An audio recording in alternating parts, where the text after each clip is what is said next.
James here with Rogue Duelist Trade. In partnership with ProPlay Games, we have started the very first YuGiOh Investments Patreon. On this Patreon, you'll have access to near wholesale rates on YuGiOh product, as well as some key advice and information on the newest releases. Get distribution-like connections on the newest product as low as $649 per case. Not to mention some exclusive perks, including Q&As and product ratio videos on release. No matter which tier, our goal is to help you make a successful side business out of YuGiOh. Don't wait, spots are limited. Check out our Patreon today in the link below. I'll see you there.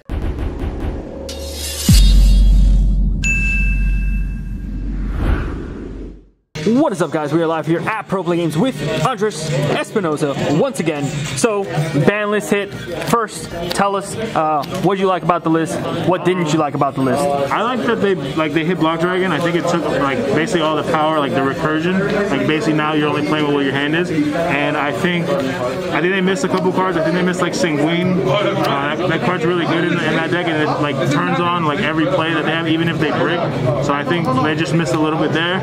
And I mean, hitting all the tuners, that was really good, but there's other tuners that people are playing now that just make the combo the same.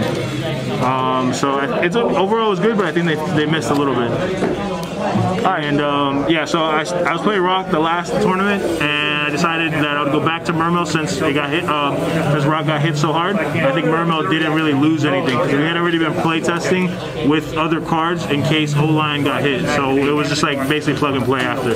So this is the deck profile I played last Saturday. And this was what, a top? Did you top that? I got top 8, yeah. I was 4th after Swiss, and then we couldn't play top cut because of the curfew. Okay, cool. So your record was X1? X01. X01. X01. Okay, so undefeated with a tie? With a tie, yeah. ID or just regular draw? No, it was a regular draw. Okay, alright, let's check it out. So, first, best starter card, 3 Diva. You're not playing Mermail unless you play Max Rarity, so 3 Diva, best starter in the deck. We played 3 Prince, because you have to. This is basically, both of these cards by themselves is full combo, so it's just you max out on these and you play 3 Dragoons, the Searcher of the deck, not once per turn, it's insane.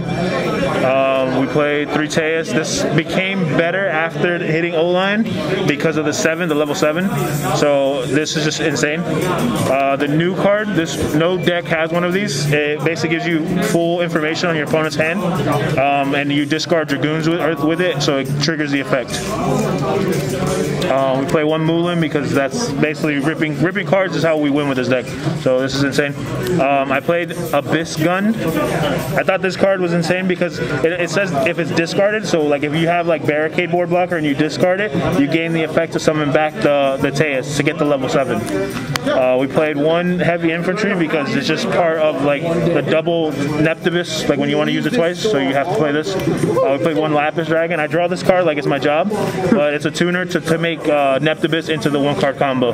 The new tuner that we're playing is Plague Spreader, because the reason why Jet Synchron was so good is because you can put the tuner whenever you wanted. You didn't have to trigger it with the other level 1. What's the other? Oh, the Despot. The Despot triggered whenever things were special summoning. So these are better because you can put it on whenever you want. Do you think Plague Spreader is now going to take O-Line slash 100% Synchrons in majority of decks? I think most decks are going to be playing Plague Spreader now because, also the fact that it's a level 2 makes it even better. It's just you're putting 1 card at the top of the deck, so you can in theory put back bricks, so it's not terrible. But I think this is just a new card that everybody's going to be playing. This is a new card that we're summoning off of Mecha Phantom Beast. What the heck is this card? No idea, but all I know is a level 7, and that's what we use for the combo. Okay, got it. I've been testing stuff with the Colt Wing to make Charles and stuff like that, so this will probably be this is just what I played for last Saturday because it was the most comfortable. Okay. We needed extenders in the deck, so I decided to put in the Frog package just to be able to extend, because Diva's always going to draw out the hand trap, so you want to have another card to be able to summon because Diva's already the tuner. It was a new customers, thank you all for coming out tonight. We will be closed in 20 minutes. It was a new format, so I decided to play hand traps. We played 3 Ash, 2 Veiler. I'll tell you why in the extra deck, but we played 2 Veiler here. We played 2 Aria for the spells. This is basically a pseudo Rhoda. It works when you're playing, but it's really good because it lets you search Diva or Dragoons, depending on where where your hand is. I played 2 talents because this card is insane, especially in this deck. Ripping more cards is better. We played 1 for 1 because 1 for 1 is combo on its own. Monster Reborn, and then we played Upstart. It was like the spell lineup, and then just for the rest of the hand traps were 3 impermanent. 40 card main deck, well 39 essentially, but it was pretty good. Again, this was the extra deck. We played 1 Link Karibo, 1 Link Ross, the Barricade. This is essentially part of the combo. We decided to max out or play 2 of this because this card is more important than Auroradon. So you want the first one's usually never going to resolve, and if it does resolve, then you are able to play the second combo. We played 1 Auroradon, and then we played the Celine package with access code. So this card summons out the effect Vela, then you're able to make this for 3 and then pop a bunch of cards. For the Synchros, we played Metal Marcher because that's what you have to play now. This is your needle fiber target. If it's the first one gets stopped, you play this. This is part of the combo to make VFD. You can draw like 3 cards with this card. It's insane. I played Trish. This is an easy out for Dragoon. Again, doesn't target, so it just like gets rid of the monster. We played the Trish Fusion. That's the way we make VFD now. And then for the Exceeds, we played Calamities and then Toad. Just because there's so many frog targets and you have so many waters, you're able to make this easy. So you can drop this at the end of your combo. Pretty good. This deck has a really good going first like draw, I guess you can say. So like on the play, like going first, you should always be winning. So we decided only to go second essentially. So we played the 1 Pankratops. I thought Dinos was going to be a better deck, so we sided 3 of Lancia because this card literally just stops their turn and then stops the Nadir deck. We played the 1 Feather Duster because this came off the ban list. This card's absolutely insane. And then we played, I guess, the pseudo Feather Duster, the Lightning Storm, just to clear back row. Because back row is really hard. Like this deck can't really deal with back row. We played 3 Dark Ruler because it just deals with the board and it deals with Dragoon. Played 1 Red Reboot because you have to play that. It's literally stops all the trap decks, and then we played 3 Evenly Matched to basically going second, clearing boards. So essentially, like the deck performed itself. I can show you like the quick combo real quick. Just check it out. It's literally 1 card. It's Diva. So it's normal summon Diva. You activate the effects. Special summons Princes. It sends per cost. So you send Goons and you add Goons. Goons is going to trigger to add the level 3. This card pitches a water to look at your opponent's hand and banish 1 to the end of the turn. So you basically rip the hand trap. This will trigger again, and that gets you the Moulin Glacier, which is here, and then you'll link this off. So right now this is your hand. You have 4 engraved. You link the Link Karibo, so that way you can get the monster, or so you can get this back for the Barricade. So you link these 2 into Needle. That's Needle summons out the Plague Spreader.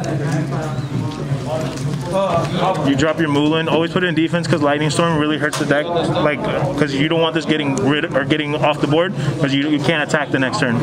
So you link like normal to Link Ross. It creates the 2 tokens. I guess I don't have tokens, but we'll play these. This goes into Marcher. Marcher summons back the Plague Spreader. Tribute this off because you can't link anymore, but this is a special summon essentially for Link Karibo. So you're here now. This goes into the Barricade board. And then this goes into your Auroradon. So Auroradon's effect will trigger, you create 3 more tokens. They're all level 3. You tribute the two actual tokens, and that summons out Cow Griffin.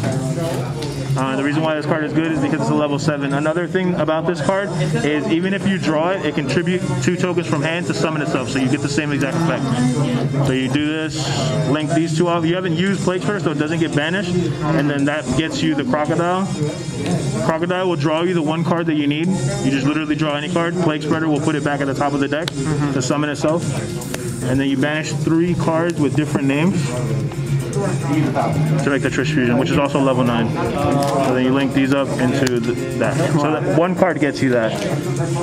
Pretty good. And you ripped 2 cards from the Rip 2 off this, you get 1 card back. Usually you rip like a Nibiru or like a Gamma, so like, not Gamma actually, but like a Nibiru or like a Veiler or something like that, depending on what they have in their hand, and they can't play it on their turn. So it's those cards. This literally, having Minstrel there's no deck in Yu-Gi-Oh that has a Minstrel.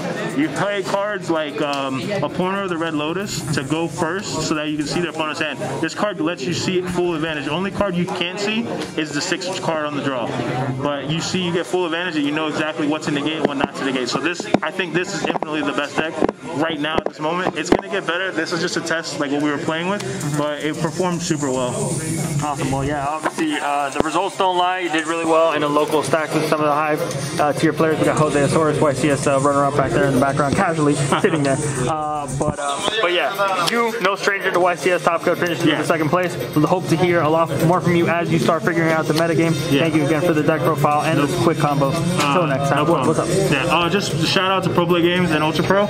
Definitely the best sponsor. And then shout out to everybody that helped me test this. You know, Eric and Chris, we've been working with the Mermo deck since the last format. So it's been really good. And just shout out to like everybody else in our group chat that's been just testing this the whole time. Well, you guys have been putting in work and it's showing. Thank you again, man.